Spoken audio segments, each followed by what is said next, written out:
Bonsoir à tous. Vous voyez bien qu'il fait nuit. Ascorim a suivi le malade parce qu'il faut bien que je sache la procédure qui a été engagée pour sa prise en charge. Il s'agit bien de notre compatriote qui a le pied complètement détruit d'Untum. Alors depuis 2 heures du matin, j'ai été réveillée par le SAMU social et depuis 8 heures, ils ont souhaité l'emmener au SAMU. Ils ont d'abord fait un premier pansement. Et là, ils l'ont transporté jusqu'au siège du SAMU. Vous voyez bien que je suis bien au siège du SAMU. Ils ont fait des radios, séance tenante.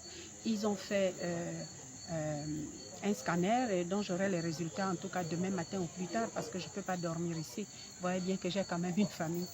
Donc, le scanner, j'aurai les résultats. C'est ce scanner qui va déterminer ce qu'il va être pris comme décision de prise en charge sur ce compatriote. J'aimerais quand même, avant de donner mon avis à chaud, de remercier tous les compatriotes africains, gabonais, vivant au Gabon comme à l'extérieur, qui ont compati pour cette douleur. J'aimerais leur dire merci. Et jusqu'ici, j'ai eu la réaction de deux femmes, une qui a envoyé 10 000 francs et l'autre 2 000 francs. Pour ceux qui ont promis envoyer, j'ai donné le contact direct de la famille ou bien par l'association Ascorim.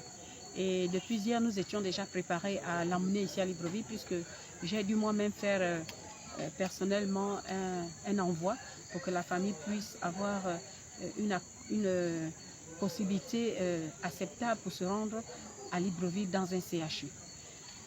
Mais ce qui est paradoxal, chers compatriotes, comment un SAMU, une ONG, réussit à faire cet exploit.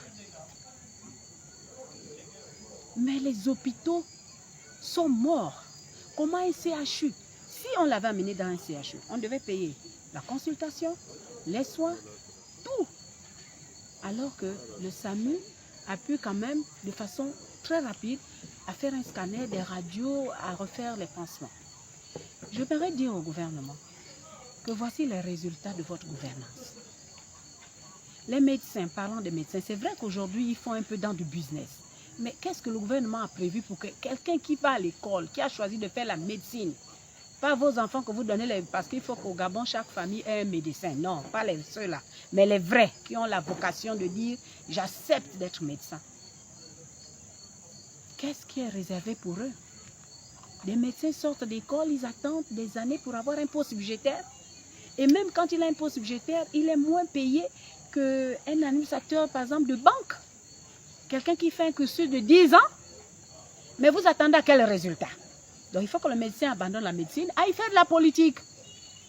C'est pas bien d'être médecin, c'est bien d'être un banquier.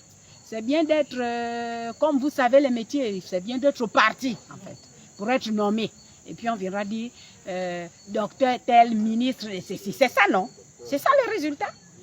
Comment un pays ne peut pas mettre des mécanismes pour inciter les gens à vivre correctement de leur métier? Parce qu'aujourd'hui, c'est vrai,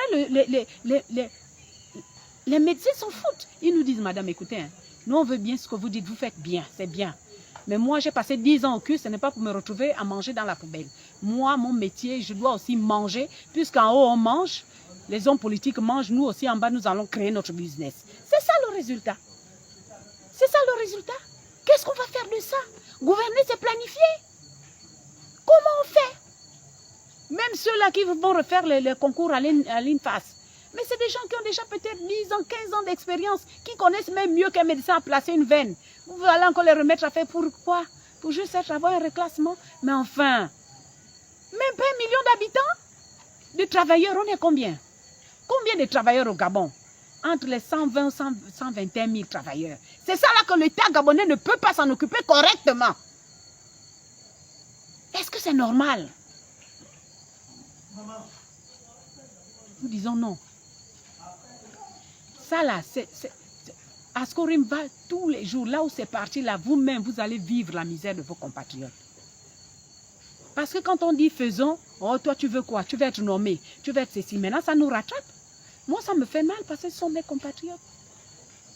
J'aime mon pays et je ne peux pas l'accepter. Même si c'était quelqu'un d'étranger, personne ne peut accepter, personne ne se sauvera seul. Nous allons tous se sauver ensemble. Riches, pauvres, nous allons tous être ensemble pour se sauver devant la face de Dieu. Chacun récoltera ce qu'il a semé. Est-ce que ce que nous avons semé dans ce pays-là, c'est bien? Voici les fruits que nous récoltons aujourd'hui. La misère, la précarité. Grâce au SAMU, il a quand même eu les premiers soins. Ça fait 2 ans qu'il dort, qu'il souffre de douleur, assis dans la maison parce que les médecins disent, si tu n'as pas d'argent, on ne te reçoit pas. Est-ce que c'est normal? Et j'entends des gens dire, oh oui, mais pourquoi ils restent dans les maisons? Mais monsieur et madame, mais au Gabon, c'est ça, si tu n'as pas d'argent, on ne te reçoit pas à l'hôpital. Et quand tu vas à l'hôpital, on te bombarde des ordonnances, mais si tu as Knamj, si bombarde ça, hors Knamj, ils s'en foutent. Va te débrouiller, va mourir, ils s'en foutent. Parce qu'eux-mêmes, ils vivent dans la précarité aujourd'hui. Ils ont organisé leur ngombo. Tous les médecins, là, ils ont leur clinique. Ce sont les mêmes qui sont dans les SAMU, dans les cliniques privées, dans ceci. Ils s'en foutent. Voilà le pays, voilà les résultats de ce qu'on a semé dans notre pays. Les inégalités. C'est ce qui produit ce que nous avons maintenant aujourd'hui. Maintenant, on fait comment? Quand on vous dit, allons-y au vote, oh, on va voter. Mais ce sont les gens que nous votons qui votent les lois qui font qu'aujourd'hui, on soit pauvre. Mais si vous refusez d'aller voter, mais eux, ils iront voter, ils seront toujours là.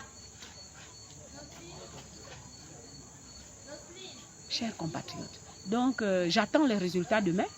Il doit être, si les résultats ne sont pas concluants, nous allons demander une évacuation sanitaire.